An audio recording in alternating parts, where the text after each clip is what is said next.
আশা লাগলো। পানি খুঁজতে সে রান্নাঘরে গেল, কিন্তু মেন ভালভ বন্ধ ছিল। সেখানে গ্যাসও ছিল না, আর ফ্রিজে ছিল শুধু নষ্ট আচার। হঠাৎ সে কয়েকটি কমলা দেখতে পেল, কিন্তু সেগুলি ছিল নকল, পাথর দিয়ে তৈরি, শুধু সাজানোর জন্য। সে সেগুলির একটি কমলা তুলে কাঁচের জানালার দিকে ছুঁড়ে মারল, কিন্তু পাথরটি ভেঙে গেল, জানালার কাঁচে একটুও আঁচড় লাগলো না। ঠিক তখনই এসি ঘর গরম করতে শুরু করলো। ঠান্ডা হওয়ার জন্য সে সুইমিং পুলে গেল, কিন্তু সেখানে ছিল লবণাক্ত পানি, এমনকি অ্যাকোয়ারিয়ামেও ছিল সমুদ্রের পানি।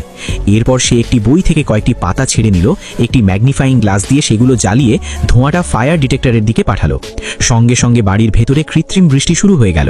এতে সে পান করার মতো পানি পেল, কিন্তু সব ইলেকট্রনিক যন্ত্র নষ্ট হয়ে গেল। তারপরও বাইরে বেরোনোর আশায় সে সব ফার্নিচার টেনে এক জায়গায় জড়ো করলো। বড় পর্দা খুলে জোগাড় করে একটি অস্থায়ী সিঁড়ি বানালো। একটি দামি ফুলদানি ভেঙে তার টুকরোগুলো চোখ রক্ষার জন্য ব্যবহার করলো। ধীরে ধীরে সে উপরে উঠতে লাগলো এবং ছাদের কিনারা ভাঙার চেষ্টা করলো, কিন্তু সেটা সিমেন্টে লাগানো স্ক্রু দিয়ে খুব শক্তভাবে আটকানো ছিল।